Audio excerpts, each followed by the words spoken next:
Assalamualaikum warahmatullahi wabarakatuh. Perkenalkan, nama saya Asti Widayanti. NIM saya 878158074. Saya akan menjelaskan peran filsafat ilmu dalam pendidikan. Filsafat ilmu memiliki peran penting dalam mengawasi dan memperkuat eksistensi, keilmiahan, serta nilai-nilai dalam ilmu pendidikan. Filsafat ilmu membantu pendidikan agar tidak hanya menjadi kegiatan mengajar semata, tetapi juga memiliki dasar pemikiran yang jelas, logis, dan bertanggung jawab. Dalam aspek ontologi, filsafat ilmu mengkaji hakikat pendidikan, seperti apa tujuan pendidikan, serta siapa peserta didik, dan bagaimana hakikat belajar manusia. Dengan demikian, pendidikan memiliki arah yang jelas sesuai kebutuhan manusia dan perkembangan zaman.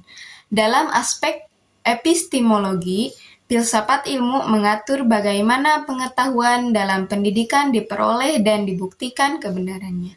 Pendidikan tidak hanya berdasarkan kebiasaan atau pendapat pribadi, tapi harus didukung oleh penelitian, metode ilmiah, dan pengalaman empiris.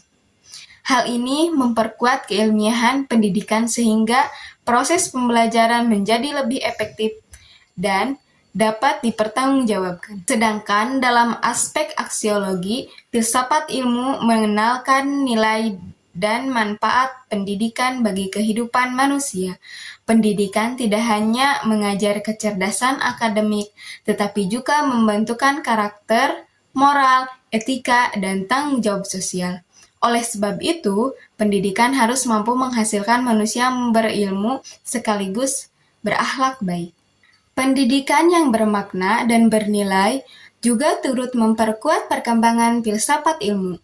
Ketika pendidikan mampu menjawab persoalan kehidupan masyarakat, maka filsafat ilmu akan terus berkembang melalui refleksi dan evaluasi terhadap praktik pendidikan tersebut.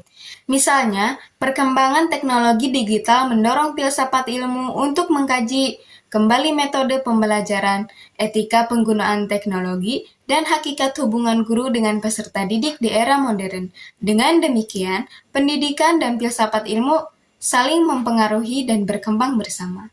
Filsafat ilmu disebut juga sebagai pisau analisis, karena mampu digunakan untuk membedah berbagai persoalan pendidikan melalui pendekatan ontologi, epistemologi, dan aksiologi. Ontologi membantu memahami hakikat masalah pendidikan, epistemologi membantu cara, metode, dan solusi yang tepat, sedangkan aksiologi mempertimbangkan nilai serta dampak dari sosial tersebut. Contohnya, ketika terjadi penurunan motivasi belajar siswa, filsafat ilmu membantu menganalisis apakah masalah berasal dari tujuan pembelajaran, metode mengajar, lingkungan belajar, atau nilai yang ditanamkan dalam kehidupan. Itulah penjelasan tentang peran filsafat ilmu dalam pendidikan. Sekian dari saya. Wassalamualaikum warahmatullahi wabarakatuh.